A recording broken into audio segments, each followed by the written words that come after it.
Hello guys, welcome to CP Sharma classes. अपन ने mole concept का वन शॉट वीडियो कर लिया है कंप्लीट। फॉर्मूला सारे करवा दिए, पीवाईक्यू के कॉन्सेप्ट करवा दिए, एनसीईआरटी के जो थ्योरी के स्टेटमेंट्स थे वो भी उसी वीडियो में करवा दिए गए।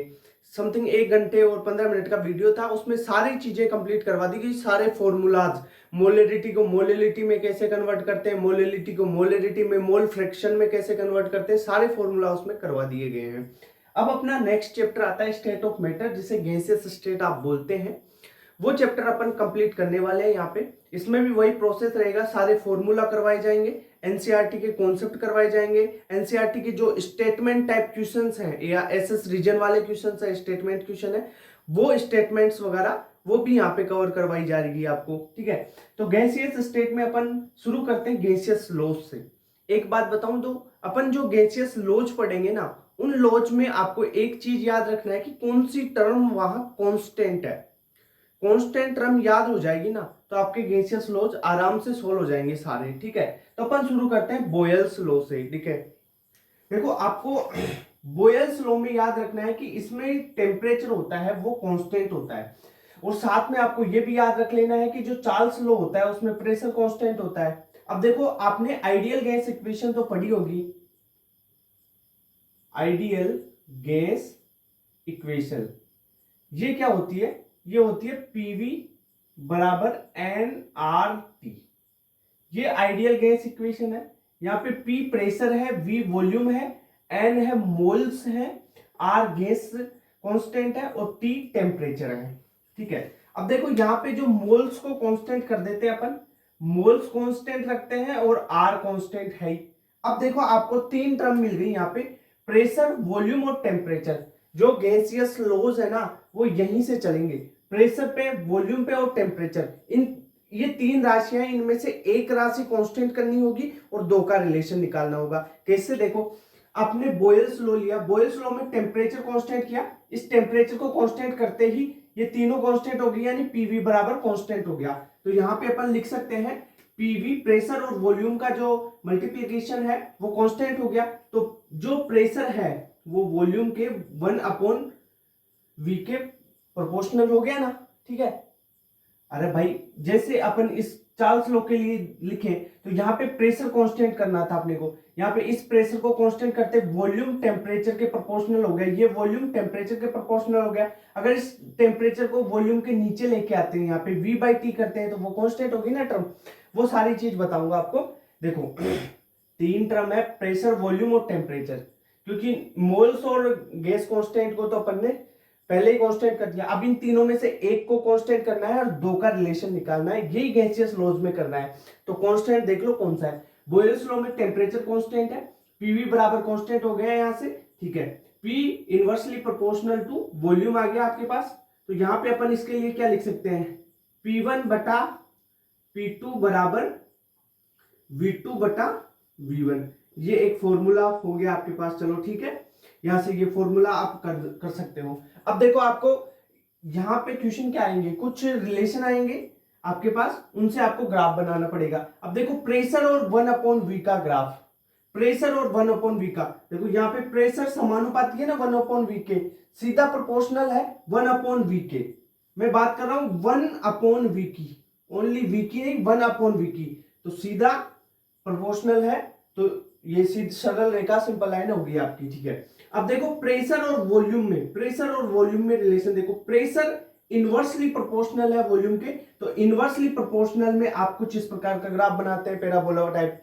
ठीक है, अगर आपको ये ग्राफ्स पता नहीं है ना तो मैंने 15 मिनट का एक वीडियो इसी चैनल पे डाला हुआ है, सारे ग्राफ 1/x का रिलेशन, x² का रिलेशन, x³ का रिलेशन का ग्राफ कैसे बनाते हैं, लोग का ग्राफ कैसे बनाते हैं, ई नेचुरल लोग है उसका ग्राफ कैसे बनाते हैं, सारी चीजें वहां पर बता रखी है। अगर आप 15 मिनट का वो वीडियो देख लेंगे तो वो क्लियर हो जाएगा। अदरवाइज अगर आपको थोड़ा बहुत भी आइडिया है 1/x का ग्राफ कैसे बनता है, x का ग्राफ कैसे बनता है, तो यहाँ पे आप देख सकते हैं। ठीक है, अब देखो जो प्रेशर इंटू वॉल्यूम, इसका ग्राफ वॉल्यूम के साथ बनाना है। अब देखो प्रेशर और वॉल्यूम क्या है, कांस्टेंट है ना, तो वॉल्यूम के साथ ये क्या होगा, कांस्टेंट ग्राफ हो जाएगा, सीधी रेखा।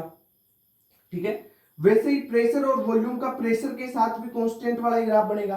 ठीक है, ये ग्राफ भी आ गया। अब देखो log p और log v में ग्राफ बनाना है। अब रिलेशन कहां से निकालो, रिलेशन यहां से निकाल लो, pv बराबर कांस्टेंट। तो pv के log करो आप, pv का log करोगे तो log करना तो आता है ना आपको, तो क्या हो गया यहाँ पे log p प्लस जो गुणा में होता है ना, log करते हैं तब प्लस में हो जाता है, और भाग में होता है वो माइनस में हो जाता है। ठीक है, डिवाइड में होता है जो माइनस में हो जाता है, और जो मल्टीप्लीकेशन में होता है वो प्लस में हो जाता है उसके। ठीक है, तो log p plus log v बराबर एक आपके पास जो कांस्टेंट है उसका आ गया। ठीक है, अब देखो क्या बना आपके पास, log p और log v का ग्राफ बनाना है ना, तो y बराबर mx से इसकी तुलना कर दो, mx प्लस c, इसी कांस्टेंट को c लिख लेते हैं अपन। ठीक है, तो y log p बराबर माइनस log v है कि नहीं, जो x में है log v को इस साइड लेके आते हैं c की साइड, तो ये हो गया। अब देखो mx तो हो गया log v, और जो m है यानी m क्या होता है, स्लोप होती है ना, स्लोप क्या है, नेगेटिव, नेगेटिव है तो स्लोप डिक्रीजिंग होगी, तो इसका ग्राफ कुछ इस प्रकार बनेगा। देखो अगर ये ग्राफ अभी भी समझ में नहीं आ रहा तो वो वीडियो देख लो, आराम से समझ में आ जाएंगे सारे ग्राफ। ठीक है, वरना ये सारी चीजें करके बता दी मैंने। ठीक है, ओके, चलो ये तो कंप्लीट हुआ अपना बोयल्स लॉ। अब यहाँ पे बोयल्स लॉ में कुछ क्वेश्चन और टाइप के भी आ सकते हैं, कुछ इस प्रकार के क्वेश्चन देखो। अब इस क्वेश्चन में क्या दिया हुआ है, प्रेशर और वॉल्यूम का ग्राफ बनाया हुआ है आपके पास, और पूछा है कि इसमें जो टेम्परेचर है ना T1 और T2, इसकी वैल्यू बतानी है कि T2 बड़ा है कि T1 छोटा है, T2 बड़ा है कि T1 बड़ा है, ये चीज बतानी है। कैसे बताओगे, एक सिंपल सा फंडा बताता हूं ऐसे क्वेश्चन को सोल्व करने के लिए। आप या तो प्रेशर को कांस्टेंट करो या वॉल्यूम को कांस्टेंट करो। ठीक है, कांस्टेंट का मतलब एक सीधी लाइन खींच दो, प्रेशर को एक कांस्टेंट रख दो, जैसे अपन ने प्रेशर को कांस्टेंट रख दिया येलो। अब देखो वॉल्यूम देख लो, T1 है इस वॉल्यूम पर और T2 है इस वॉल्यूम पर, यानी इस वॉल्यूम को मैं बोल देता हूं V1 और इसको बोल देता हूं मैं V2। अब मेरे को ये बताओ कि जो यहाँ पे वॉल्यूम है V1 बड़ा है V2, यहाँ पे बड़ा क्या है, यहाँ पे है V2 greater than V1, V2 ज्यादा है भाई, इधर जा रहा है एक्स एक्सिस पे वॉल्यूम बढ़ रहा है, तो V2 ज्यादा है V1 कम है। अब देखो जो प्रेशर है उसको तो कांस्टेंट कर दिया, टेम्परेचर और वॉल्यूम में देखना है, जो वॉल्यूम है वो टेम्परेचर के साथ बढ़ता है, यहां से PV बराबर nRT से देख लो, यानी वॉल्यूम है वो टेम्परेचर, दोनों प्रोपोर्शनल है ना, तो जैसा वॉल्यूम बढ़ेगा तो V2 ज्यादा है, तो ये V2 T2 के लिए ना, यहाँ पे देखो ये, तो T2 ग्रेटर देन T1 हो जाएगा।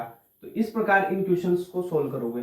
वैसे इसको कर लो, आप वॉल्यूम को भी कांस्टेंट करके कर सकते थे इस क्वेश्चन को। यहाँ पे जो अपन ने वॉल्यूम लिया था, इस वॉल्यूम को भी अगर सीधी लाइन खींचते हैं तो P और T में रिलेशन देखते हैं, जैसे मैं करके बताता हूं। जैसे 1/V और P का ग्राफ है ये, यहाँ पे 1/V को अपन कांस्टेंट करते हैं, चलो ठीक है, 1/V को अपन ने किया कांस्टेंट। ठीक है, ऐसे समझ लो इसको।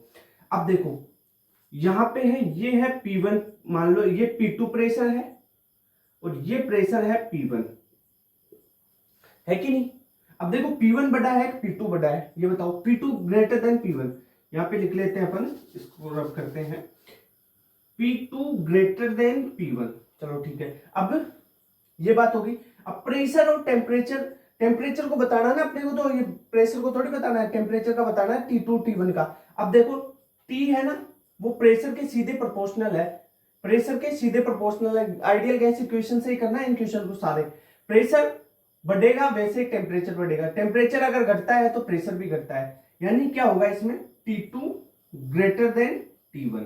ओके, तो ये इसमें भी यही हो जाएगा। ओके, तो इस प्रकार आपको इन क्वेश्चंस को सोल्व करना है। ये आगे आपको क्वेश्चन सोल्व करना, बॉयल्स लॉ यहाँ पर खत्म, इतने ही टाइप के क्वेश्चन बनेंगे, इससे ज्यादा क्वेश्चन नहीं बनने वाले इसमें। ओके, चलो अब बात करते हैं चार्ल्स लॉ की। चार्ल्स लॉ में मैंने बताया आपको कि जो प्रेशर होता है उसको कांस्टेंट रखना है। प्रेशर को अगर कांस्टेंट करते हो तो इस प्रेशर को कांस्टेंट कर दे तो वॉल्यूम है वो टेम्परेचर के सीधा प्रोपोर्शनल होगा, यानी V/T कांस्टेंट हो जाएगा। अब V/T कांस्टेंट है तो आप इससे फॉर्मूला क्या बना सकते हो कि V1/V2, V1/V2 बराबर यहां पे हो गया T1/T2। ठीक है, ये फॉर्मूला हो गया। अब इसके ग्राफ है ना यार, इसमें क्या होता है कि केल्विन और डिग्री सेल्सियस दोनों में फर्क पड़ता है इस ग्राफ में, कि आप केल्विन में ले रहे हैं कि टेम्परेचर डिग्री सेल्सियस में ले रहे हैं। वैसे गैसियस लॉज के जो क्वेश्चंस आते हैं ना उनको सोल्व करोगे ना तो टेम्परेचर आपको केल्विन में लेना है। अब देखो इस ग्राफ में टेम्परेचर केल्विन में लिया, वॉल्यूम और टेम्परेचर का सीधा प्रोपोर्शनल का ग्राफ ये बन गया, कोई दिक्कत नहीं है। अगर आप डिग्री सेल्सियस में आप टेम्परेचर लेते हैं तो आपको ये ग्राफ 0 डिग्री आपने 0 केल्विन से शुरू किया है। 0 केल्विन का मतलब क्या हो गया, -273 डिग्री सेल्सियस। तो वो जो डिग्री सेल्सियस में है ग्राफ वो -273 से शुरू होगा, तो ये 0 है यहाँ पे, और 0 केल्विन कहां पे होगा, -273 डिग्री सेल्सियस, यानी 273 डिग्री सेल्सियस। तो ये -273 डिग्री सेल्सियस यहाँ पे आएगा नेगेटिव में। तो इस प्रकार का ग्राफ डिग्री सेल्सियस में बनेगा। वो सारे ग्राफ आप इसी प्रकार से बना सकते हो, समझ गए ना, ऐसे ग्राफ बनाने। अब एक क्वेश्चन आता है कि चार्ल्स लॉ में कि टेम्परेचर बढ़ने पर आपको कुछ टेम्परेचर डिफरेंस दे दिया जाता है और वॉल्यूम पूछा जाता है कि टी टेम्परेचर पे, जो ये टी है, टी टेम्परेचर पे आपको वॉल्यूम पूछा जाएगा। उसके लिए फॉर्मूला सीधा निकाला हुआ है, ध्यान रखो। टेम्परेचर बढ़ने पर जो वॉल्यूम अगर आपको पूछा जाए तो आप फॉर्मूला लगाएंगे वीटी, यानी वी वॉल्यूम है और टी टेम्परेचर पे, इस टी टेम्परेचर पे वॉल्यूम, फिर 0 डिग्री सेल्सियस पे वॉल्यूम, टी डिग्री जो टी पे आपको वॉल्यूम लेना है वो होगा बराबर किसके, 0 डिग्री सेल्सियस पे वॉल्यूम प्लस 1/273 इंटू जो वॉल्यूम है वो 0 डिग्री सेल्सियस पे इंटू जो डेल्टा टी है वो टेम्परेचर डिफरेंस, यानी T1 माइनस T2 होगा। ठीक है, जो डिफरेंस है टेम्परेचर का डिफरेंस लेना है, मतलब बाद का टेम्परेचर माइनस पहले का टेम्परेचर। ओके, तो ये फॉर्मूला टेम्परेचर बढ़ने पर वॉल्यूम कैसे चेंज होता है, वीटी है टी टेम्परेचर पे वॉल्यूम, वी नोट है 0 डिग्री सेल्सियस पे वॉल्यूम, डिग्री सेल्सियस पे है ध्यान रखना, और डेल्टा टी क्या है, टेम्परेचर डिफरेंस। तो ये हुआ चार्ल्स लॉ। ठीक है, यहां तक नोट करो इनको, आगे वाले लॉज अपन पढ़ते हैं। ठीक है, नेक्स्ट लॉ आता है गेलुसेक लॉ, एवोगैड्रो लॉ, फिर डाल्टन्स लॉ पढ़ेंगे, फिर ग्राम्स का लॉ पढ़ेंगे। ठीक है, गैसियस लॉज में ही अपन चल रहे हैं। देखो गेलुसेक लॉ में आपको याद रखना है कि वॉल्यूम को कांस्टेंट करना है। अगर गेलुसेक लॉ में आप वॉल्यूम कांस्टेंट करोगे तो आइडियल गैस इक्वेशन क्या होती है, पीवी बराबर एनआरटी। यहाँ पे आपने वॉल्यूम को कर दिया कांस्टेंट, मोल्स अपन ने कांस्टेंट कर रखे थे, और आर है वो भी कांस्टेंट होता है। जो सीधा प्रेशर है वो टेम्परेचर के प्रोपोर्शनल हो गया, तो प्रेशर प्रोपोर्शनल टू टेम्परेचर। तो यहां पे क्या हुआ, अपन इसके लिए फॉर्मूला लिख सकते हैं, तो P1 upon P2 is equal to T1 upon T2, यही फॉर्मूला बना यहां से। ठीक है, यानी P upon T is equal to constant हो गया ना, अरे यही तो हुआ, P अपॉन T बराबर कॉन्स्टेंट। ठीक है, इस T को यहां पे बटे में लाएंगे तो इधर सारी राशियां कांस्टेंट रह जाएगी, तो ये आपके पास फॉर्मूला हो गया। चलो ठीक है, अब इसके ग्राफ्स देखते हैं। प्रेशर और टेम्परेचर में, प्रेशर सीधा प्रोपोर्शनल है टेम्परेचर के तो सीधा ग्राफ बनेगा। चलो ठीक है, कोई दिक्कत नहीं है। प्रेशर बटा टेम्परेचर, प्रेशर बटा टेम्परेचर कांस्टेंट है और इसका टेम्परेचर के साथ ग्राफ खींचोगे तो कांस्टेंट ही आएगा। ओके, चलो ठीक है। अब एक बात करते हैं, log P और log T में ग्राफ खींचते हैं अपन। देखो यहाँ पे P अपॉन T है, अब इसका log लो आप, log P अपॉन T। अगर अपॉन में है यानी डिवाइड में है, भाग में है, तो log में क्या आता है, माइनस आता है। तो अपन लिख सकते हैं इसके लिए log P minus log T बराबर log ऑफ कांस्टेंट, यानी log C कर लो आप, कांस्टेंट को C से लिख लिया मैंने। ठीक है, अब क्या हुआ इसका, आप करो इसको log P बराबर, ये जो log T है ना इसको उस साइड ले जाओ log C की साइड, यानी log C plus log T। Okay, ये चीज होगी। अब y बराबर mx प्लस c, y बराबर mx प्लस c से देख लो, जो यहां पे x है वो log t है, देखो log t x एक्सिस पे है और log p ये y एक्सिस पे है, तो इसका जो आपका स्लोप आया m आया वो पॉजिटिव आया, तो ये पॉजिटिव के लिए कैसा ग्राफ बनेगा, सीधा ऊपर। ठीक है, और c इंटरसेप्ट है, इंटरसेप्ट क्या है, log c, तो ये जो इंटरसेप्ट रहा ये है आपका log c, ये जो इंटरसेप्ट है ये log c है, तो ये सा ग्राफ बन गया। चलो ठीक है, ये बातें क्लियर हुई आपको, कैसे log लेते हैं और कैसे चीजें करते हैं, ये क्लियर हो गई आपको? चलो ठीक है। अब अपन आते हैं एवोगैड्रो लॉ पे।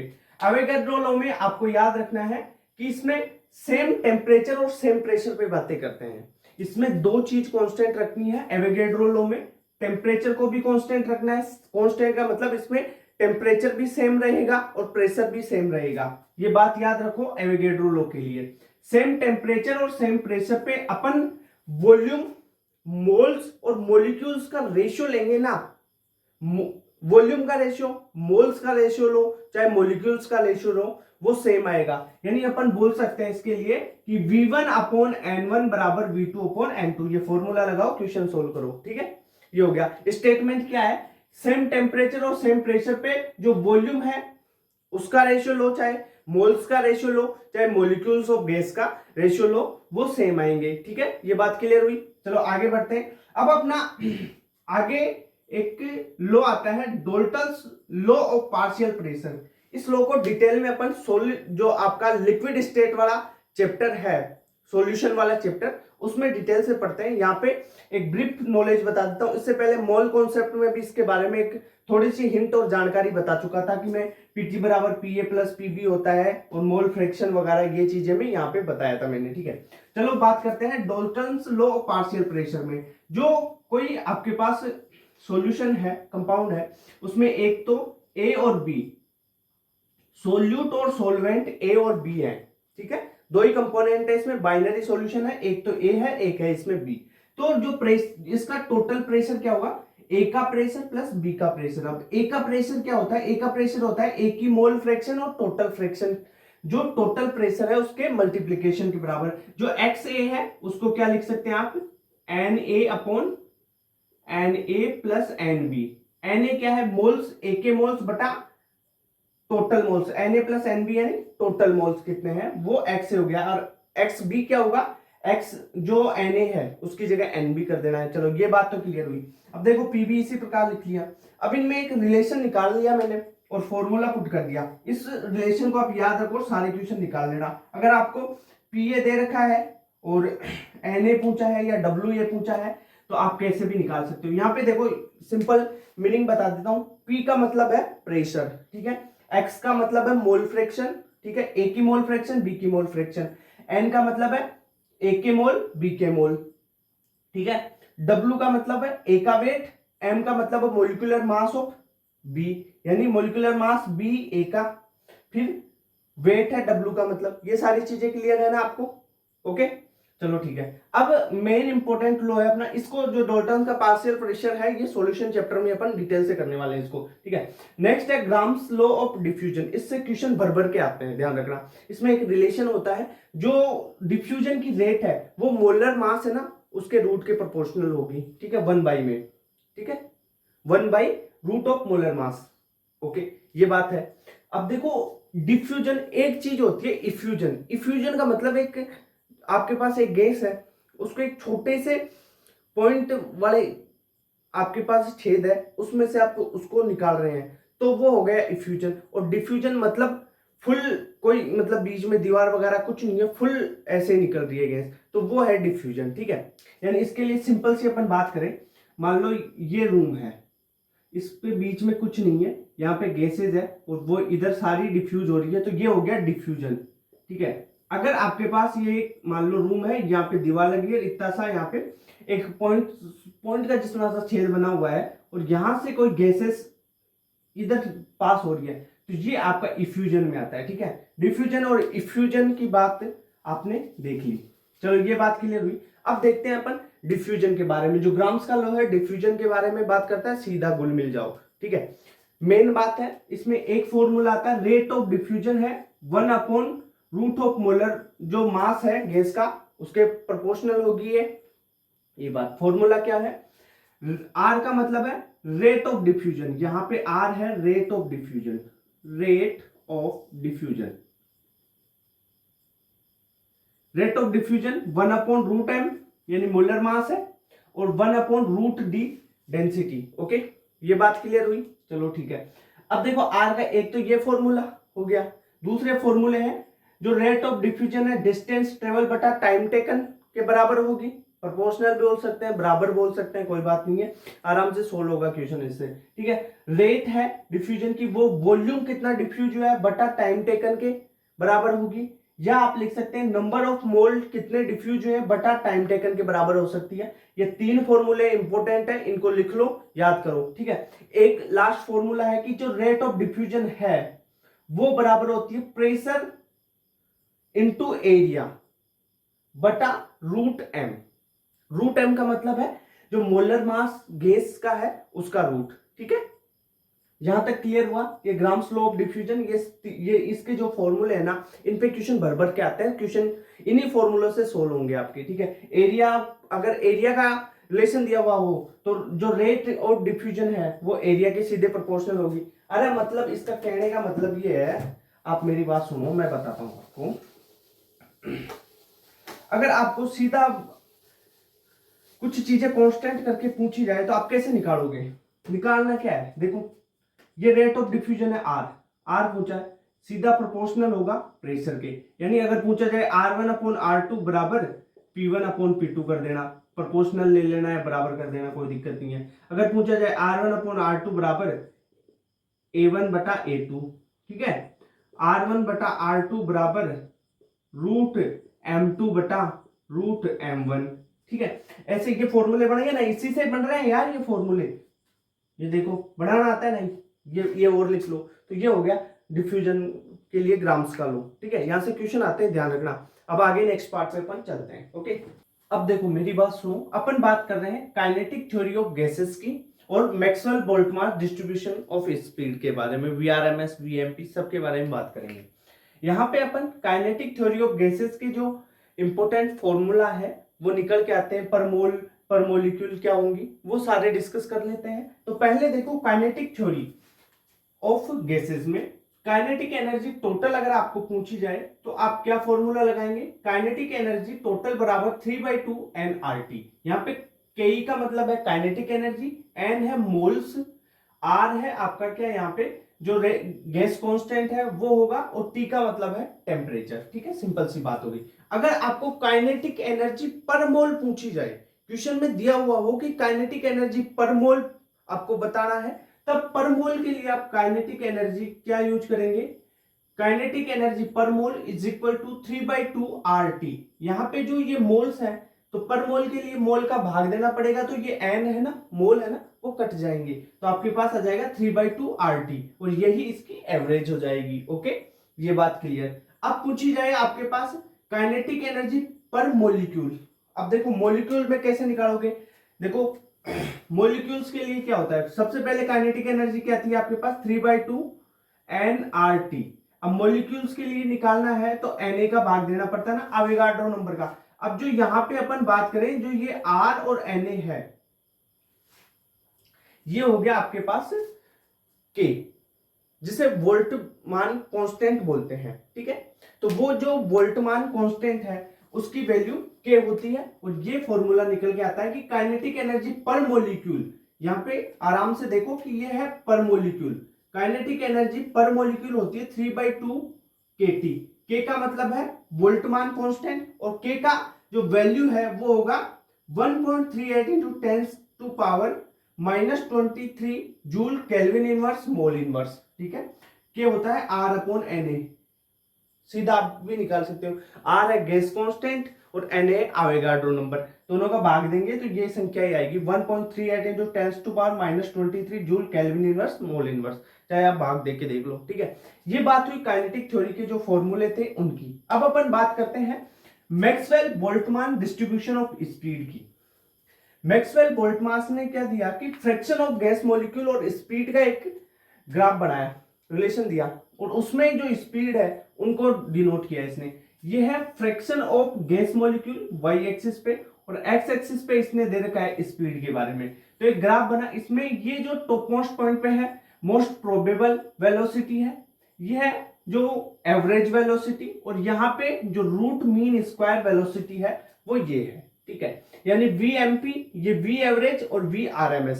अब सर ये VRMS की वैल्यू क्या है, फॉर्मूला क्या है, वो भी तो बताओ, इनमें रिलेशन भी बताओ। ठीक है, वो सारी चीजें अपन बताने वाले हैं। तो यहाँ पे देखो, इधर देखो, यहाँ पे ये देखो VRMS, जो VRMS होता है √3 RT/m। अब यहाँ पे R है गैस कांस्टेंट, T है टेम्परेचर, M है गैस, जो गैस ली है उसका मोलर मास, ठीक है। और इसको अपन इस फॉर्मूले को मॉडिफाई करके आप क्या लिख सकते हो, जो डेंसिटी है वो PM/RT होती है, तो डेंसिटी को PM/RT से आपने कन्वर्ट किया तो ये फॉर्मूला बन गया √3P/D। P है प्रेशर, D है डेंसिटी, ठीक है। ये हुआ VRMS का फॉर्मूला। अब V एवरेज का फॉर्मूला वही √8/π/RT/m या 8/π/P/D। D का मतलब डेंसिटी, यहां पे लिख देता हूं डेंसिटी, ये है डेंसिटी, ठीक है। ओके, क्लियर हुआ। अब मोस्ट प्रोबेबल वेलोसिटी VMP, इसका √2 RT/m या इसके बराबर लिख सकते हैं √2P/D। यहां पे लिख लो आप, इसके लिए VMP के लिए √2P/डेंसिटी D, ठीक है। ये भी इसके बराबर ही होगा। ओके, अब देखो इनमें से कौन सी बड़ी है, RMS वैल्यू बड़ी है, एवरेज वैल्यू बड़ी है, मोस्ट प्रोबेबल वैल्यू बड़ी है वेलोसिटी की। तो आपको ध्यान रखना है कि जो RMS वैल्यू है वो बड़ी है, उसके बाद में एवरेज वैल्यू, फिर उसके बाद में जो मोस्ट प्रोबेबल वेलोसिटी। वो कैसे याद रखोगे, देखो ट्रिक है आपके पास, जय श्री राम, RAM। आप क्या याद रखोगे, RAM। R का मतलब रूट मीन स्क्वायर, VRMS वाली, फिर एवरेज वाली, और फिर MP वाली, यानी मोस्ट प्रोबेबल। सबसे ज्यादा R, फिर A, फिर M, ठीक है। ये बात होगी। अब देखो आपको क्वेश्चन दिया हुआ हो, उसमें V एवरेज पूछा जाए, VRMS दिया हुआ हो, सीधे पॉइंट बता रहा हूं, क्वेश्चन होगा बिल्कुल धड़ल्ले से, आराम से 1 सेकेंड में आंसर आएगा आपके पास। अगर आपको क्वेश्चन में V एवरेज या VRMS दी हुई है, दोनों में से एक दी हुई और एक पूछे, तो ये फॉर्मूला लगा लो, V एवरेज बराबर VRMS इंटू 0.9213, ठीक है। अगर VRMS आपको पूछी जाए, V एवरेज दे रखी है, तो ये फॉर्मूला लगा लो, VRMS is equal to V average into 1.085 लगा लो। अगर आपको VRMS पूछी जाए और मोस्ट प्रोबेबल वेलोसिटी दे रखी हो VMP, तो ये फॉर्मूला लगा लो, VRMS बराबर VMP इंटू 1.224, ठीक है। ये बात क्लियर हुई यहां तक।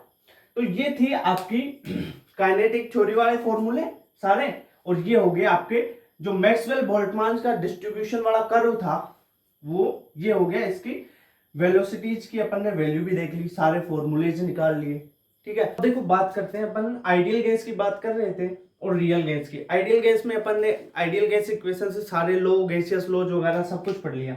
अब देखो आइडियल गैस को रियल गैस में कन्वर्ट करने के लिए क्या करें, टेम्परेचर में कैसा परिवर्तन करें, वॉल्यूम में कैसा परिवर्तन करें, ठीक है भाई। कोई चीज आइडियल तो हो नहीं सकती ना, सब रियल है।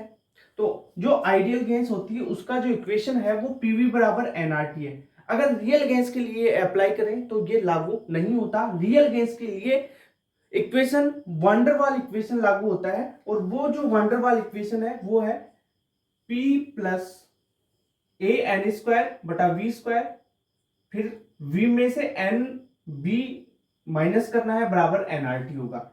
यानी अपन बोल सकते हैं इसे प्रेशर करेक्शन बोलते हैं। जो AN²/V² है ना, ये टर्म प्रेशर करेक्शन है, इस टर्म को प्रेशर करेक्शन बोलते हैं। और इस जो ये टर्म है, इस टर्म को आप बोलते हैं वॉल्यूम करेक्शन। ये है प्रेशर करेक्शन, ये है वॉल्यूम करेक्शन। ये बात हो गई क्लियर। ये आइडियल गैस के लिए नहीं, रियल गैस के लिए है। आइडियल गैस के लिए तो PV बराबर nRT ही लागू होता है, बट रियल गैसेज है ना, उनमें जो ये PV बराबर nRT है वो लागू नहीं होता है। तो क्या लागू होता है, ये वाला इक्वेशन, ये वांडरवाल इक्वेशन है। अब यहाँ पे क्रम है, एक क्वेश्चन यहां से बनेगा तो कि A और B, या तो इनकी यूनिट्स पूछता है, पहली बात। दूसरी बात, A और B है क्या, मेन चीज यार है क्या, ये है वंडरवाल कांस्टेंट। A का मतलब क्या है कि कोई भी लिक्विड है वो कितना लिक्विफाई हो रहा है, जितना A ज्यादा होगा, A जितना ज्यादा होगा वो कंपाउंड उतना ही जल्दी लिक्विफाई होगा। और दूसरी बात B की अगर करें तो B साइज से रिलेटेड होता है। जिस कंपाउंड का B ज्यादा है उसकी साइज ज्यादा होगी, ठीक है। तो यहाँ पे आप देख सकते हैं, नोट भी कर रखा है अपन ने कि ए है नेचर ऑफ लिक्विफिकेशन, यानी जो कंपाउंड है उसमें इंटरमोलिकुलर फोर्स ऑफ अट्रैक्शन कितना है, इंटरमोलिकुलर फोर्स ऑफ अट्रैक्शन कितना है उसकी भी माप है ये लिक्विफिकेशन की माप होता है। ये बात क्लियर हुई। दूसरा है बी, बी आपको साइज के बारे में बताता है। बी किसके बारे में बताता है? आपको साइज के बारे में बताता है। यहां तक ये बात तो क्लियर हुई ना आपको? ठीक है, यहाँ पे ये इसकी जो यूनिट है वो भी बता देता हूं मैं। ए की यूनिट की अगर अपन बात करें, ए के लिए यूनिट की बात करें तो वो होती है एटम लीटर स्क्वायर बटा मोल स्क्वायर हो जाएगी, और बी की तो सिंपल सी हो जाती है। बी की अगर यूनिट की बात करें तो होती है लीटर बटा मोल। ठीक है, ये यूनिट्स हो गई इसकी। ए और बी की यूनिट्स भी कई बार पूछ लेता है, फिजिक्स में भी पूछ लेता है। यूनिट एंड डायमेंशन वाला जो चैप्टर है ना, वहां पे ये इक्वेशन वंडरवाल इक्वेशन देख के और ए और बी की यूनिट पूछ लेता है, सीधा याद कर लो। ए और बी की ये यूनिट है, निकाल भी सकते हो यार, क्या दिक्कत है इसमें। ठीक है, चलो ये बात होगी आपको क्लियर यहां तक। अब देख अपन बात करते हैं कि ए है, ए नेचर ऑफ लिक्विफिकेशन को दर्शाता है। मान लो आपके पास से कुछ गैसेस दे रखी है, अब ए कैसे देखोगे? कोई गैस है, मान लो कोई पोलर गैस है और एक नॉन पोलर गैस है, दो गैसेज हैं, एक पोलर है दूसरी नॉन पोलर है, तो कौन जल्दी लिक्विफाई होगी? पोलर वाली जल्दी लिक्विफाई होगी। क्यों? क्योंकि जो गैस पोलर है ना उसका ए ज्यादा होता है, इसका जो वंडरवाल कांस्टेंट ए है वो पोलर गैस का ज्यादा होता है और नॉन पोलर का कम होता है। अब दो नॉन पोलर आ गई तो नॉन पोलर में वो वाले गैस का ए ज्यादा होगा जिसका मोलिकुलर मास ज्यादा होगा। अरे समझे? पोलर का तो नॉन पोलर और पोलर में तो पोलर का तो सबसे ज्यादा होगा। अब नॉन पोलर आ गई ना, नॉन पोलर में भी उस नॉन पोलर गैस का ज्यादा होगा जिसका मोलिकुलर मास ज्यादा है। ये बात क्लियर हुई यहां तक? चलो ठीक है, अब देखो ये फंडा याद रख लो, वरना ये काम करो, जो आपका सरफेस केमिस्ट्री वाला चैप्टर है ना उसमें भी ऐसे क्वेश्चन आते हैं क्रिटिकल टेम्परेचर वगैरह से, और ये एक ऑर्डर वाला ये वाला क्वेश्चन है ना ये बनता है, तो ये एक ऑर्डर बना रखा है, इस ऑर्डर को आप याद कर लो। ए का ऑर्डर है ये, जो वंडरवाल कांस्टेंट ए है उसका ऑर्डर है कि सबसे ज्यादा HF का, फिर H2O का, फिर NH3 का, SO2 का, CO2 का। ज्यादातर यहाँ क्वेश्चन यहां से आ जाता है, SO2 CO2 से क्वेश्चन बन सकता है ना, और ये H2O का क्वेश्चन बनता है, कई बार N2 और H2 का क्वेश्चन बन जाता है। ठीक है, किसका ए ज्यादा है, तो ये ऑर्डर याद रख लो भाई। ठीक है, सिंपल सी बात है। अभी आपको रटवाने की ट्रिक भी बता दूंगा इसको लास्ट में। ठीक है, अगर आपके पास मान लो कोई ये इक्वेशन है, इसमें ये ए और बी अगर इन दोनों की वैल्यू 0 कर दी जाए ना, वंडरवाल कांस्टेंट की वैल्यू 0 कर दी जाए, तो जो रियल गैस है ना वो आइडियल गैस में कन्वर्ट हो जाती है। तो यहाँ पे पॉइंट लिख दिया, व्हेन ए बराबर 0 एंड बी बराबर 0 देन जो गैस है वो आइडियल हो जाएगी। कैसे? देखो, ए को 0 करो ये टर्म 0 होगी, बी को 0 करो ये टर्म 0 होगी, तो पी यहां से बचा, यहाँ पे वी बचा, बराबर एनआरटी, तो पी बराबर एनआरटी आइडियल गैस हो गई। ये बात क्लियर हुई ना? ए और बी के बारे में फंडा याद होना चाहिए भाई, क्वेश्चन बनता है यहां से।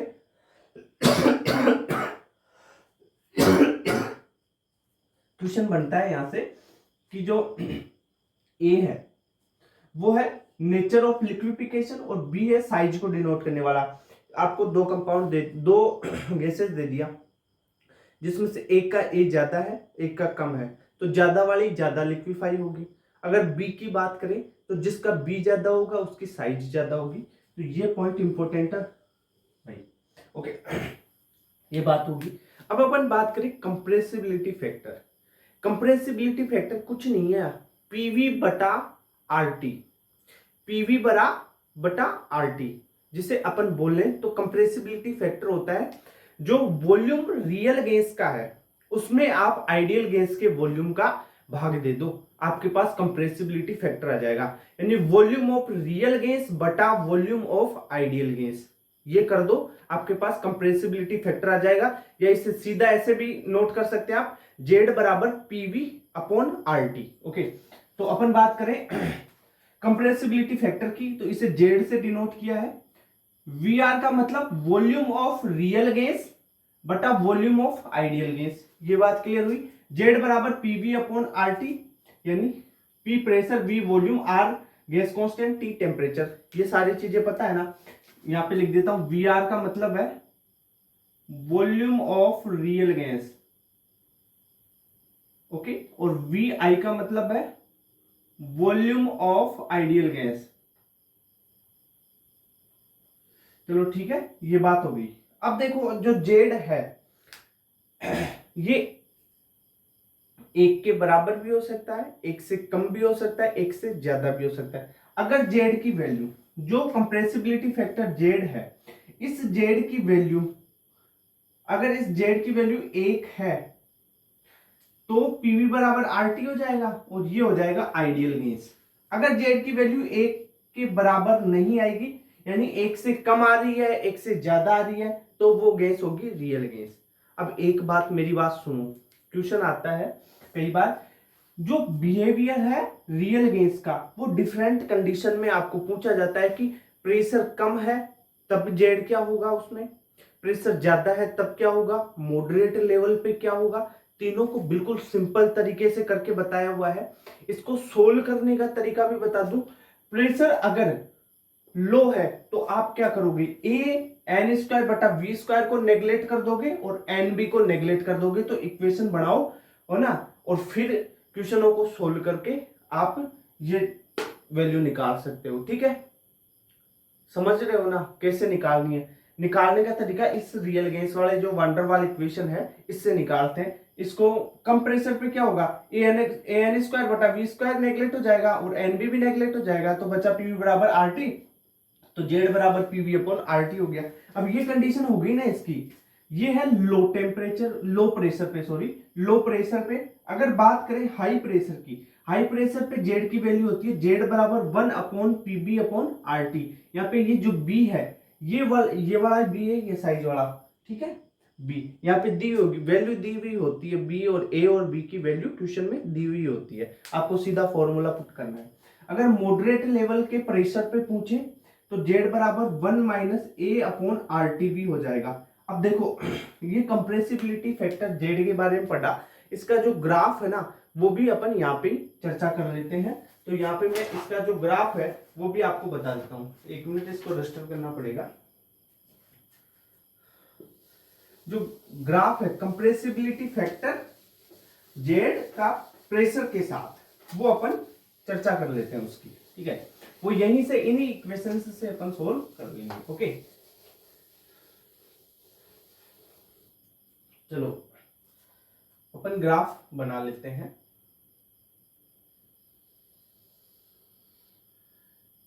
इतना बहुत है, हाँ चलो ठीक है, ये होगी जेड बराबर 1, जेड बराबर 1 की लाइन, ठीक है, कंप्रेसिबिलिटी फैक्टर 1 की लाइन। यहां से आप हीलियम और हाइड्रोजन निकाल दो, H2, ये हो गई हीलियम, ये जेड बराबर, जेड ग्रेटर देन 1 वाली कंडीशन।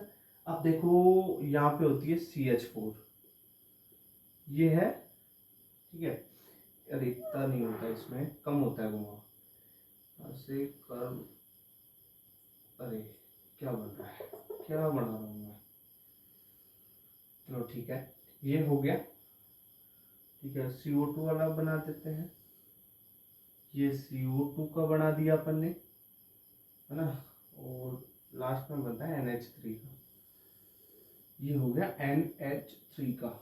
यहाँ पे कंडीशन है Z less than 1, Z greater than 1 condition, ये है जेड कंप्रेसिबिलिटी फैक्टर और यहाँ पे प्रेशर है, ठीक है, ये बात होगी। ये है नेगेटिव डेविएशन। अब यार जेड नेगेटिव में आ रहा है ना, ये नेगेटिव डेविएशन, ये हो गया आपका पॉजिटिव डेविएशन बोल सकते हैं इसे। ये ऊपर हो गया जेड से ऊपर, जेड बराबर 1 वाली लाइन से ऊपर पॉजिटिव डेविएशन, नीचे नेगेटिव डेविएशन, ये बात हो गई, ठीक है। अब बात करते हैं क्रिटिकल कांस्टेंट्स की। क्रिटिकल कांस्टेंट में critical temperature, critical pressure, critical volume की और बॉयल्स टेम्परेचर की अपन बात करेंगे। सबसे पहले मैं बताऊं आपको कि जो क्रिटिकल टेम्परेचर वह होता क्या है। तो अपन बात करें क्रिटिकल टेम्परेचर की, temperature above which gas can not be liquefy, ऐसा टेम्परेचर जिससे ज्यादा टेम्परेचर पे गैस को लिक्विफाई नहीं किया जा सकता है, उससे टेम्परेचर अगर कम रहेगा तो ही गैस लिक्विफाई करेगी। मान लो क्रिटिकल टेम्परेचर 400 केल्विन है। अब 400 केल्विन से ज्यादा टेम्परेचर होगा ना, तब वो गैस लिक्विफाई नहीं होगी। 400 केल्विन से कम टेम्परेचर होगा तभी गैस लिक्विफाई होगी। तो वो एक एग्जांपल है क्रिटिकल टेम्परेचर का, कि मान लो क्रिटिकल टेम्परेचर इतना है तो इससे नीचे वाले टेम्परेचर पे गैस लिक्विफाई होगी, अदरवाइज गैस लिक्विफाई नहीं होगी। ठीक है, तो क्रिटिकल टेम्परेचर की बात करें अपन, तो जो क्रिटिकल टेम्परेचर इसे टीसी से अपन ने डिनोट किया है। TC is equal to eight a क्या है, वंडरवाल कांस्टेंट, और बी क्या है, वो भी वंडरवाल कांस्टेंट है, आर है गैस कांस्टेंट। ठीक है, तो टीसी बराबर एट ए बाई 27 आरपी, ये इसका फॉर्मूला हो गया। तो आपको ये फॉर्मूला याद रखना है क्रिटिकल टेम्परेचर का। ओके, अब बात करें क्रिटिकल प्रेशर, तो क्रिटिकल टेम्परेचर पे जो प्रेशर होगा वही आपका क्रिटिकल प्रेशर, और उसी टेम्परेचर पे जो वॉल्यूम होगा वो क्रिटिकल वॉल्यूम होगा। सिंपल बात है। तो क्रिटिकल प्रेशर का जो फॉर्मूला होता है पीसी बराबर ए अपॉन 27 बी स्क्वायर होगा। क्रिटिकल वॉल्यूम का जो फॉर्मूला होता है VC is equal to 3b। B यहाँ पे जो वंडरवाल कांस्टेंट है साइज के लिए वो है, और ए भी वंडरवाल कांस्टेंट है आपका, जो लिक्विफिकेशन के लिए यूज आता है। ओके, ये बात सिंपल हो गई।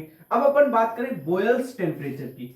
Boils temperature, temperature at which gas behaves like ideal gas. एक रेंज ऑफ टेम्परेचर को सीधी सी बात करें अपन, अगर जेड बराबर 1 होता है तो गैस आइडियल गैस होती है, और ऐसा टेम्परेचर जिसमें एक प्रेशर की एक रेंज के लिए जो गैस है वो आइडियल गैस जैसा बिहेव करे, तो वो जो टेम्परेचर होगा, ठीक है, उस टेम्परेचर को बॉयल टेम्परेचर बोलते हैं। फॉर एग्जांपल देखो,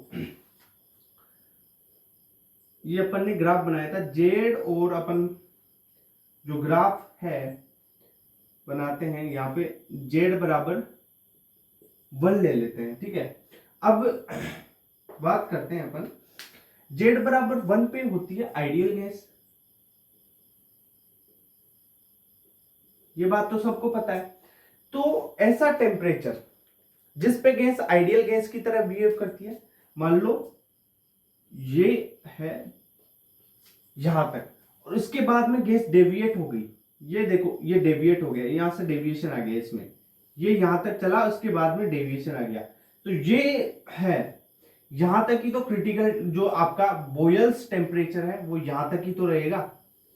इसके बाद में तो जेड बराबर 1 से ज्यादा डेविएट हो गया ना ये, ठीक है, तो डेविएशन हो गया, तो ये आइडियल गैस थोड़ी रही। आइडियल गैस तो यहां से यहां तक है, ये है आइडियल गैस, बस जेड बराबर 1 तक, या तो जेड ग्रेटर देन 1 हो गया, और यहां जेड लेस देन 1 होता है। ठीक है, ये बात होगी। तो बॉयल्स टेम्परेचर वह टेम्परेचर है जिस पे गैस आइडियल गैस की तरह एक रेंज में व्यवहार करती है, प्रेशर की एक रेंज में आइडियल गैस की तरह व्यवहार करेगी। जेड और पी का ग्राफ बना के ये बता दिया मैंने। ठीक है, ये प्रेशर है। अब देखो बॉयल्स टेम्परेचर का जो फॉर्मूला होगा टीबी, टीबी है बॉयल टेम्परेचर ए अपॉन आरबी, सिंपल फॉर्मूला है। तो देखो जो क्रिटिकल कांस्टेंट और बॉयल्स टेम्परेचर वाले सारे फॉर्मूले बता दिए, फॉर्मूले याद कर लो, यहां से क्वेश्चन आता है तो न्यूमेरिकल। ठीक है, तो ये हुआ अपना कंप्लीट। नेक्स्ट चैप्टर अपन लेंगे। ठीक है, thank you guys, thank you so much.